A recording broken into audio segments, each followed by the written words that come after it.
ABP Ganga, खबर आपकी, जुबान आपकी। पंचायत चुनाव को लेकर मुख्यमंत्री योगी आदित्यनाथ ने इस बार बड़ा निर्णय लिया है। उनका कहना है कि इस बार मंत्री, विधायक और सांसद के परिवार के लोग पंचायत का चुनाव नहीं लड़ सकेंगे और वो अपने कार्यकर्ताओं को टिकट देंगे। ऐसे में बरेली की जनता हमारे साथ है, उनसे बात करते हैं कि उनकी क्या सोच है, उनकी क्या राय है।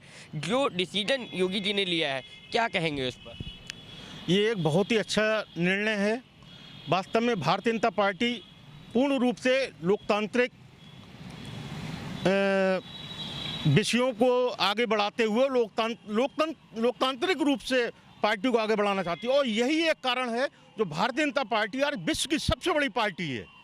यही एक कारण है जो हमारे माननीय नेताओं लोगों ने ये जो निर्णय लिया है, ये बहुत ही सराहनीय है। जो वंशवाद, इससे वंशवाद की परंपरा बिल्कुल समाप्त हो जाएगी। और भारतीय जनता पार्टी में वैसे भी वंशवाद की परंपरा किसी प्रकार से लागू नहीं होती है। हमारे यहाँ एक बूथ अध्यक्ष जो होता है वो राष्ट्रीय अध्यक्ष तक बन सकता है, एक बूथ अध्यक्ष प्रधानमंत्री तक बन सकता है।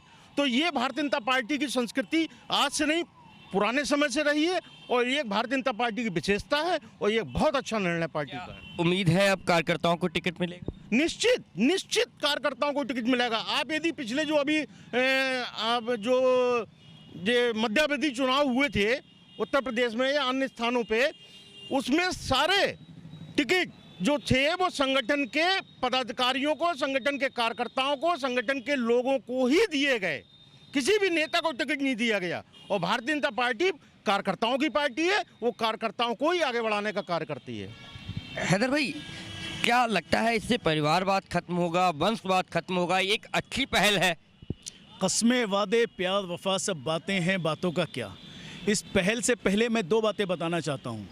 अमित शाह जी के साहबजादे आज भारतीय क्रिकेट बोर्ड पे किस पोजीशन में बैठे हैं? क्या वो वंशवाद नहीं है? बातें करना और उसको क्रियान्वित करना अलग बात है। दूसरी बात, यही भारतीय जनता पार्टी सदा से कहती चली आई है कि हमें योग्यता के आधार पर आरक्षण का निर्धारण करना चाहिए। और यही भारतीय जनता पार्टी आज कहती है योग्यता कुछ नहीं है, हम कार्यकर्ताओं को देंगे। अगर मेरा भाई या मेरा बेटा मुझसे योग्य है और देश चला सकता है तो उसकी योग्यता पे योगी जी प्रश्न क्यों लगाना चाहते हैं? क्योंकि उनके पास ना बेटा है ना भाई है, वो तो संत हैं। अपनी उन्होंने कह दिया कि दूसरों को देंगे, लेकिन जो उनके ऊपर आका बैठे हैं वो फिर वही थोपेंगे। अमित शाह जैसे बेटे आएंगे निकल कर और ये कब्जा करेंगे। यदि वो ऐसा कर लेते हैं और करने के बाद हम उनको देखेंगे कि उनकी कथनी और करनी में कितना अंतर है, फिर हम इस बारे में आपको फिर बाद में भी बताएंगे। कथनी और करनी में अंतर की बात सामने आ रही है, लेकिन क्या लगता है कि कहीं ना कहीं परिवारवाद खत्म होगा? परिवारवाद खत्म होगा? परिवारवाद नहीं खत्म होगा। तो ऐसा क्यों लगता है आप? ये तो गतिविधियां बता रही हैं कि परिवारवाद नहीं खत्म होगा। जी बता रही हैं। हमारे साथ में प्रमोद जी हैं, आप बताइए क्या लगता है आपको? क्या परिवारवाद खत्म होगा, कार्यकर्ताओं को टिकट मिलेगा और अन्य पार्टियों को भी इससे सीख लेनी चाहिए? देखिए, जिसका परिवार ही नहीं है तो वो परिवार को टिकट कैसे दे सकता है?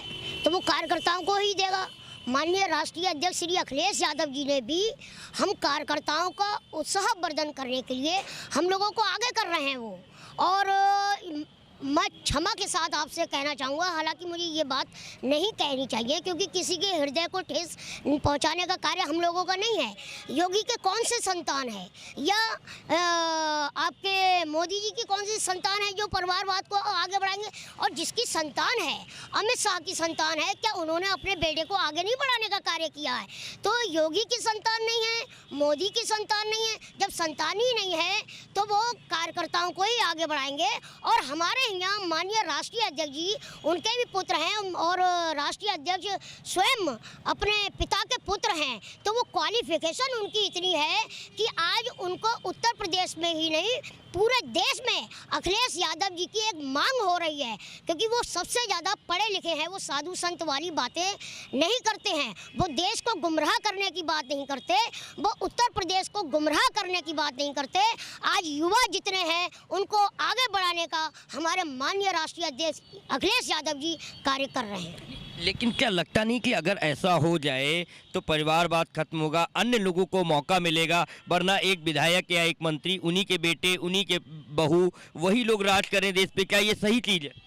नहीं, ये बात कहीं ना कहीं स्वागत योग्य है, लेकिन मैं फिर आप दिशा मोड़ रहे हैं मेरी, और मैं आपसे ये कहना चाह रहा हूँ कि राष्ट्रीय अध्यक्ष अखिलेश यादव जी को आप देखिए, समाजवादी पार्टी को देखिए, उनका एक जिस तरीके से वो इंजीनियर हैं, विदेश में रहकर उन्होंने पढ़ाई की है, और आज वो जो है उन्होंने विदेश में रहकर जो पढ़ाई की है, उत्तर प्रदेश जो चमक रहा है, जो विकास के गंगा उन्होंने बहाई, आज उत्तर प्रदेश में विकास नहीं बल्कि पूरी तरीके से विनाश के कगार पे पहुंच गया है।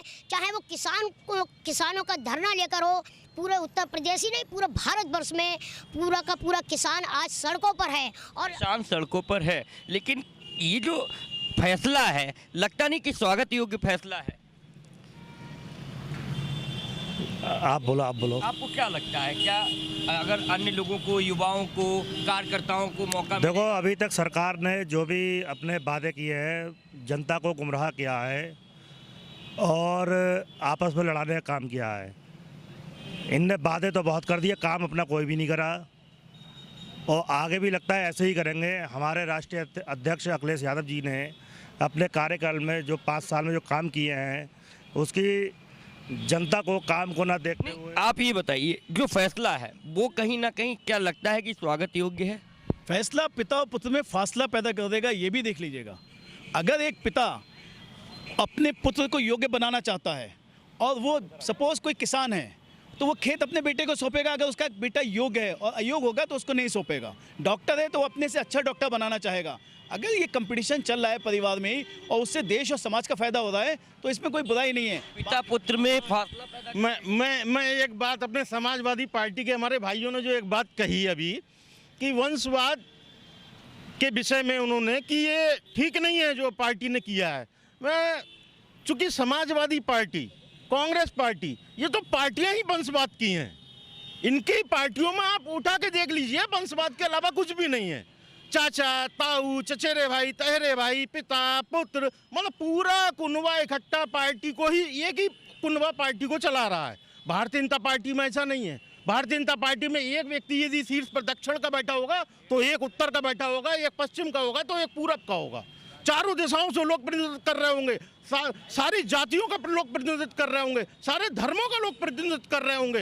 ये एक कुनबे की पार्टी नहीं है। इसीलिए पार्टी ने निर्णय लिया जो कि बिल्कुल सटीक है, बिल्कुल सही है, इसकी भूर प्रशंसा की जानी चाहिए। और एक अभी हमारे एक समाजवादी पार्टी के मित्र हैदर भाई ने एक बात कही कि खेत शब्द उन्होंने प्रयोग किया कि एक खेत पिता का है तो वो में बेटों को बांटा का।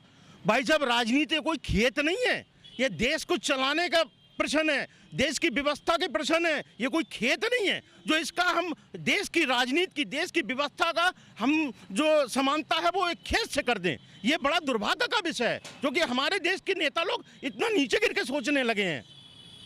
देखा आपने जो यहाँ के युवाओं की, यहाँ के जो पार्टी के नेता हैं उनकी जो राय है, उनका कहना है एक तरफ भाजपा इस फैसले से काफ़ी खुश नज़र आ रही है, कार्यकर्ता काफ़ी खुश नज़र आ रहे हैं कि उनका कहना है कि अब उन्हें चुनाव में मौका मिल सकेगा। लेकिन वहीं दूसरी ओर समाजवादी पार्टी का कहना है कि ये जो वंशवाद है या अन्य जो नीतियाँ हैं वो भाजपा ने अभी तक जितने भी वादे करे हैं वो किसी भी वादे पर सही नहीं उतरी है, खरी नहीं उतरी है। कैमरामैन नवल सिन्हा के साथ अनूप कुमार मिश्रा, एबीपी गंगा, बरेली।